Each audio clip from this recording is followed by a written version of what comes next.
So you want to be an indie filmmaker. How did I come to be an indie filmmaker? There's a lot.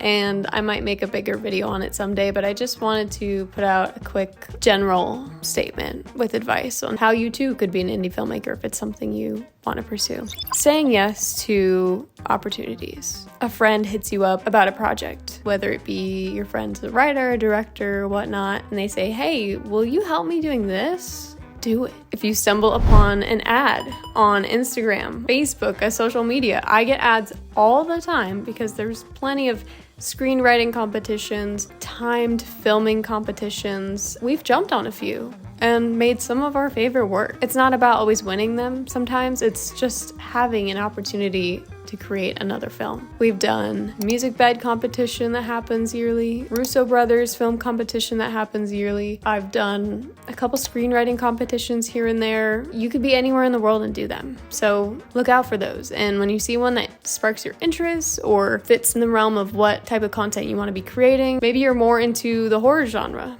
or like me, science fiction, and a science fiction horror film competition pops up on your feed, do it, Join the film Facebook groups for your major city. I'm in all the Seattle filmmaking groups, but I'm also in Portland, Oregon. I'm in Vancouver, BC, which is just a couple hours north. It's just being in a certain proximity of people in your area where they could easily drive to you in a day and you guys could film something, or vice versa. Jumping on a Facebook post of someone saying, hey, I need a director for a day, I need a grip, whatever you want to do. There are so many opportunities popping up left and right because there's people like me can't stop coming up with ideas and then having to make them. I'm constantly bringing on new people and finding them through Facebook, Instagram, YouTube, TikTok. I've met people through TikTok who've moved here. Coincidentally, they were already moving here, but now we work with them on every project. The power of social media, I hate to say it, but it really is like the best way to network today. Don't just say yes because it's an opportunity. Say yes because it's an opportunity that pertains to what your goals are or what you're interested in. I've been offered, I'm not going to say many opportunities, but I've had friends reach out and other filmmakers in the area reach out and want me to do a certain role on set. And I'm like, I'm not that interested in that. And then I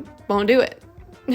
I'm not super interested in gripping or hair and makeup or, certain roles. They're just not for me. You just gotta put yourself out there. And I know that's really hard for people sometimes, but it's the best thing you can do for yourself. Walk up to people in person at film events, shake their hands. I know I'm not good at this. I really appreciate when people do it to me because I'm very awkward in person. You might not suspect that from my videos because I do come off very energetic, but I'm super introverted.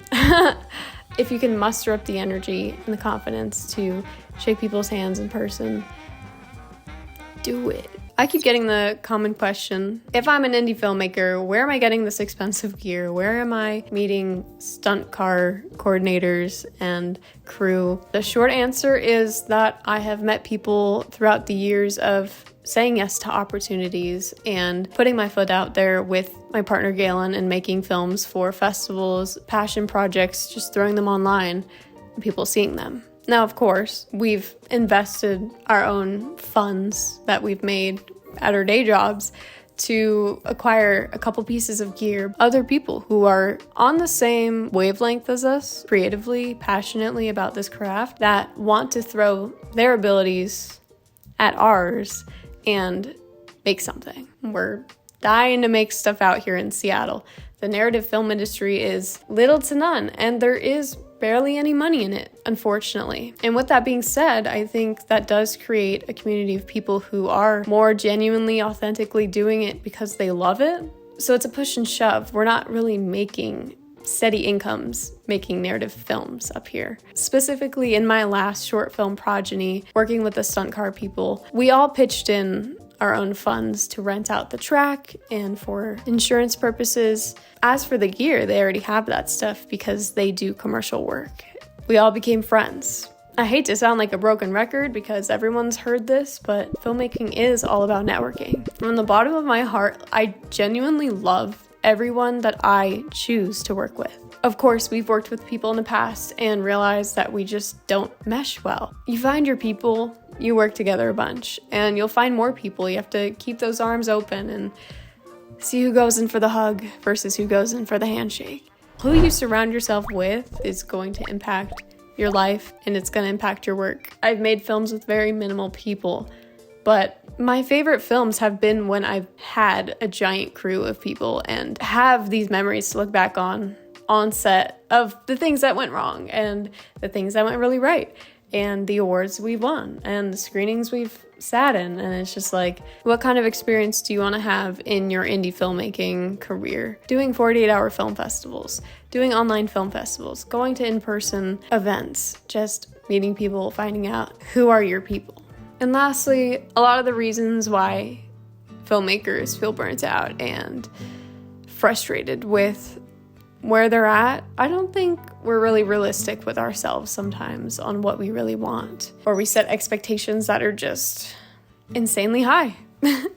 When I was in film school, in my class of 30-something people, they were blunt with us. They told us, of the how many of you are in here, maybe one of you will even be doing this in 10 years. Or something along the lines of that. And at the time, it was so discouraging. I was 19 years old. I was terrified. I had no idea what I was doing.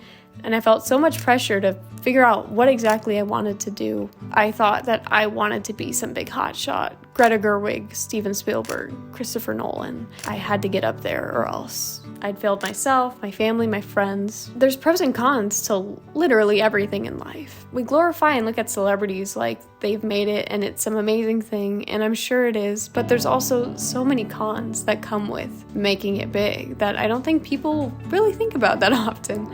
You lose a lot of creative freedom in your work, the stress piles on. I think you have to sit down and ask yourself what you really want. If you're a filmmaker, you can probably relate to the fact that it doesn't feel like a want, it feels like a need to do this. And I think that goes the same for every artist, whether you're a painter or a musician or a gymnast, if you do sports, whatnot. It's like, if you really, really want it and you really, really love it, then at the end of the day, it's like, what if you don't make it big? Are you still gonna pursue it? And I think you should, if it makes you happy. That's what I did, that's what I do, and that's my advice. Pursue your craft, and what happens will happen.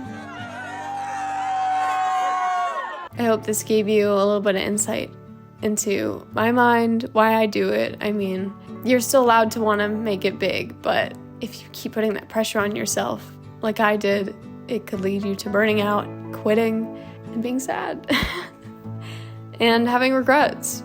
Thank you for watching this video. Leave a comment below if you can relate or what your dreams are. Subscribe for more indie filmmaking content, and I will see you in the next one. Peace.